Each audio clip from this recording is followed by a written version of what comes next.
আমি আসলে নির্বাচনের আগ থেকেই আপনারা জানেন আমি যে অঞ্চলে জন্ম নিয়েছি সেই অঞ্চলে একটি দ্বীপাঞ্চল এবং যেখান থেকে ইলেকশন করেছি সেই জায়গায় ভূমিদস্যু জলদস্যুদের উৎপাত অনেক বেশি। এটা ধারাবাহিকভাবে গত পরশু আমি হাতিয়া থেকে আসার সময়ও প্রশাসনিকভাবে এবং বিভিন্ন মারফতে জানতে পেরেছি। আমি যে ফেরিতে করে আসতেছিলাম আমার উপর আক্রমণের জন্য ডাকাত দল প্রস্তুতি নিয়েছিল, তারপরে প্রশাসনের সহযোগিতা আমি সেখান থেকে এসেছি। এর আগেও আমি 2বার আক্রমণের শিকার হয়েছি, নির্বাচনের সময় 3বার আক্রমণের শিকার হয়েছি। আমার পক্ষে যারাই কোনো কথা বলে, এমনকি মসজিদে আমার জন্য দোয়া করেছে, সেই মসজিদের ইমামকে মসজিদের ভিতর থেকে বের করে এনে প্রচণ্ডভাবে তার উপর হামলা করা হয়েছে এবং তাকে আজকে প্রায় 1.5 মাস ধরে তাকে চিকিৎসা নিতে হচ্ছে।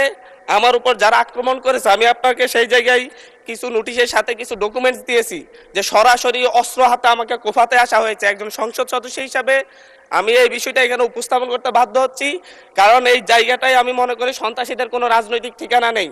প্রতিনিয়ত বিভিন্ন একটি রাজনৈতিক দলের পদধারী এবং বিভিন্ন ক্ষেত্রে পূর্বের ফ্যাসিবাদী লোকজন তারা সরাসরি ফেসবুকে থেকে একটি রাজনৈতিক সংগঠনের এখনকার শেল্টারে থেকে ফেসবুকে ভিডিও আকারে আপনারা যদি তদন্ত দেন, তদন্তে আমরা রিপোর্ট পেশ করব, ভিডিও দিব এবং প্রত্যেকটা রেকর্ড আমাদের কাছে আছে যে তারা কিভাবে আমাকে হত্যার হুমকি দিচ্ছে, এলাকায় ঢুকতে না দেওয়ার হুমকি দিচ্ছে। আমি তো আমার যেই এলাকা যেখান থেকে আমি নির্বাচন করছি সেই এলাকায় আমাকে নিরাপদে যাওয়ার ব্যবস্থা করতে হবে, নিরাপদে আমাকে থাকার ব্যবস্থা করতে হবে, আমার সাথে যারা নেতাকর্মীরা চলাচল করবে তাদের নিরাপত্তা দিতে হবে। এটা একজন বিশেষ অধিকারের ব্যাপারে, এটা বিশ্বব্যাপী একজন সংসদ সদস্যের বিশেষ নিরাপত্তা বিধান করা রাষ্ট্রের দায়িত্ব, সরকারের দায়িত্ব। অথচ আমার উপর সরাসরি ভিডিওতে এবং সংবাদ মাধ্যমে প্রকাশিত সরাসরি অস্ত্র হাতে আমাকে কোপাতে আসা ব্যক্তিও এখন যখন আবার আমার নেতাকর্মীদেরকে হুমকি দিচ্ছে, তাহলে তো আমি অবশ্যই নিরাপত্তাহীনতায় ভুগবো। তো এই ব্যাপারটা অবশ্যই গ্রহণ করে আমি মনে করি একটা তদন্তে পাঠানো দরকার, সংসদীয় তদন্ত হতে পারে এবং কারা এই ব্যাপারে আমাদেরকে, আমি সহ আমার নেতাকর্মীদেরকে কিভাবে হত্যার হুমকি দিয়ে এবং এখন এলাকায় থাকে সরাসরি আক্রমণ করে, এমনকি আমার উপর আমার নিরাপত্তা দিতে যাওয়া পুলিশের উপর আক্রমণ হয়েছে। নট এ সিঙ্গেল আসামি অ্যারেস্ট হয়েছে। ভোটের দিনে আমার উপর আমার গাড়ি বড় হামলা করে, আমার গাড়িতে 6টা কুপির দাগ এখনো আছে, এখনো তারা এলাকায় ঘুরে বেড়াচ্ছে। বিটিভির সাংবাদিককে কুপিয়েছে, এখনো এলাকায় ঘুরে বেড়াচ্ছে। এই প্রত্যেকটা আসামির ক্ষেত্রে দেখা যাচ্ছে তৎকালীন ইউনিয়ন বিএনপির সভাপতিকে হত্যা করেছে, ইউনিয়ন বিএনপি সদস্যকে হত্যা করেছে। এই ধরনের হত্যা মামলার আসামিরা, এই ধরনের হত্যা মামলা, আমি আমার বিশেষ নিরাপত্তার বিধিতে কথা বলতেছি, আপনাদের উপরে হামলা হতে পারে এইভাবে না। মাননীয় স্পিকার, এটা একেবারে মাননীয় সদস্য, আমি আমার নিরাপত্তার কথা বলছি, আমি কনসার্ন জানাচ্ছি এবং আমার উপর যদি পরের বার আক্রমণ হয় সেটাকে ট্রেজারি বেঞ্চ থেকে দায়িত্ব নিবে কিনা এটা তাহলে বলুক যে আমরা দায়িত্ব নিব, আমরা সরকারের দায়িত্ব আছে, পরেরবার যদি আপনার উপর আক্রমণ হয় আমরা দায়িত্ব নিব। আমি বসে যাচ্ছি, আর নয় বলতে হবে যে যারা এই সন্ত্রাসী কার্যক্রম করে তাদেরকে আইনের আওতায় আনবো আমরা। মাননীয় সদস্য, এখন একটু শুনেন। এটা আমার হাহাকারও বলতে পারেন, কারণ আমি মামলা দিয়ে জিডি করে এখন পর্যন্ত মাননীয় সদস্য অধিকার পাচ্ছি না, যার কারণে আমাকে সংসদে বলতে হচ্ছে। একটু শুনুন দয়া করে। আপনার নোটিশটা পেয়েছি এবং আপনি বসেন দয়া করে, অসুবিধা নেই। আপনার নোটিশটা পেয়েছি, যথাযথ নিয়মে নোটিশটা আমরা ডিসপোজড অফ করেছি। আমি চেয়েছিলাম মাননীয় স্বরাষ্ট্রমন্ত্রী উপস্থিতিতে এটা করার জন্য। স্বরাষ্ট্রমন্ত্রী যেহেতু নেই, যে কারণে নোটিশটা নিষ্পত্তি করেছি। উনি যেহেতু এসছেন, বোধহয় মাত্র ঢুকেছেন, আমিও খেয়াল করিনি। হয়তো 1 মিনিট সময় দিলে উনি নোটিশটা সম্পর্কে বুঝতে পারবেন। Let us give him time to consume the notice. মাননীয় স্বরাষ্ট্রমন্ত্রী, আমি আবার একটু রিপিট করছি,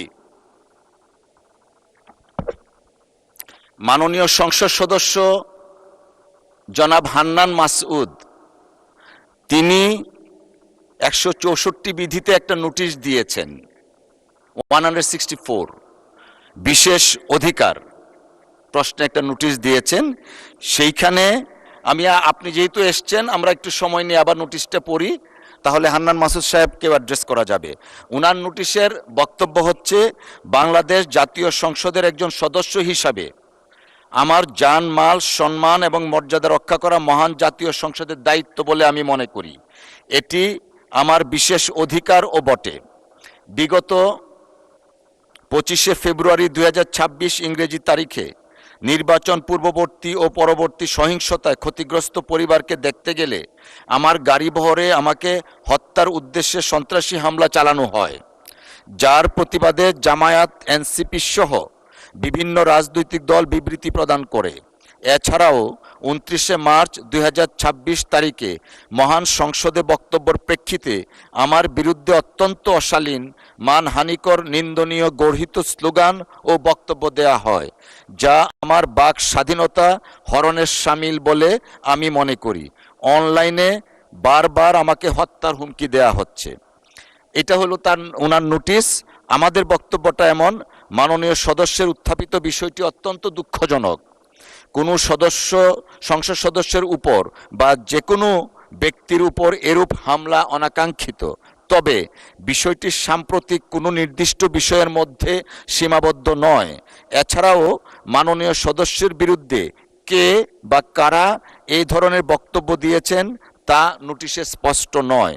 তবুও আমি মাননীয় সদস্যের উত্থাপিত অভিযোগের বিষয়ে অত্যন্ত সহানুভূতিশীল, কিন্তু কার্যপ্রণালী বিধি 165 উপবিধি 2 এবং 165 উপবিধি 4 অনুযায়ী বিধিগত সীমাবদ্ধতার কারণে নোটিশটি গ্রহণ করতে পারছি না বলে আন্তরিকভাবে দুঃখিত। তবে আমি মাননীয় সদস্য জনাব আব্দুল হান্নান মাসুদের নোটিশে উত্থাপিত বিষয়ে কার্যকর আইনানুগ ব্যবস্থা গ্রহণের জন্য মাননীয় স্বরাষ্ট্রমন্ত্রীকে অনুরোধ জানাচ্ছি। ধন্যবাদ। মাননীয় স্বরাষ্ট্রমন্ত্রী, মাইকটা দিবেন প্লিজ। মাননীয় স্পিকার, আপনাকে ধন্যবাদ। মাননীয় সদস্য যথাযথভাবেই বিধি মোতাবেক তার নোটিশটি প্রদান করেছেন বলে আমার বিশ্বাস, এবং বিধি মোতাবেক আপনি সেটা নিষ্পত্তি করেছেন, আপনার সিদ্ধান্ত জানিয়েছেন। এরপরেও তার নোটিশটি আপনি দ্বিতীয়বারের মতো আবার পড়ে শুনিয়েছেন, আপনাকে অসংখ্য ধন্যবাদ। এবং মাননীয় সদস্য, আমি তখন আমার সংসদ রুমেই ছিলাম, উনি যখন স্টার্ট করেছেন আমি শুনেছি কিছু, বাকিটা এখানে সে শুনলাম। এটা অত্যন্ত দুঃখজনক যদি ঘটনাটা সত্য হয়ে থাকে। তো এই বিষয়ে আমি এখনও অনুরোধ করব, মাননীয় সংসদ সদস্য কোনো যদি জিডি অথবা মামলা সংশ্লিষ্ট থানায় না করে থাকেন, এখনও তিনি ইচ্ছা করলে সেই বিষয়ে ওনার অভিযোগ সংশ্লিষ্ট থানায় দায়ের করতে পারেন, এবং সেই বিষয়ে আমরা আইনানুগ ব্যবস্থা নেব। আর বিশেষ অধিকার প্রশ্ন উত্থাপনের বিষয়টি যেহেতু আপনি নিষ্পত্তি করে দিয়েছেন, এর বাইরে এই মুহূর্তে আমার তেমন কিছু বলার নেই। তবে আমি আশ্বস্ত করতে চাই, শুধু মাননীয় সংসদ সদস্য যিনি উত্থাপন করেছেন তার বিষয়ে নয়, যে কোনো মাননীয় সংসদ সদস্য এই হাউজের যদি সেই রকম কোনো পরিস্থিতির শিকার হন, তাহলে যেন বিষয়টি স্বরাষ্ট্র মন্ত্রণালয়ের নজরে তাৎক্ষণিকভাবে আনেন অথবা নিকটস্থ থানায় সেই বিষয়ে অভিযোগ দাখিল করেন। আমরা আইনের শাসন প্রতিষ্ঠায় বদ্ধপরিকর। মাননীয় স্পিকার, আপনাকে ধন্যবাদ। ধন্যবাদ মাননীয় মন্ত্রী।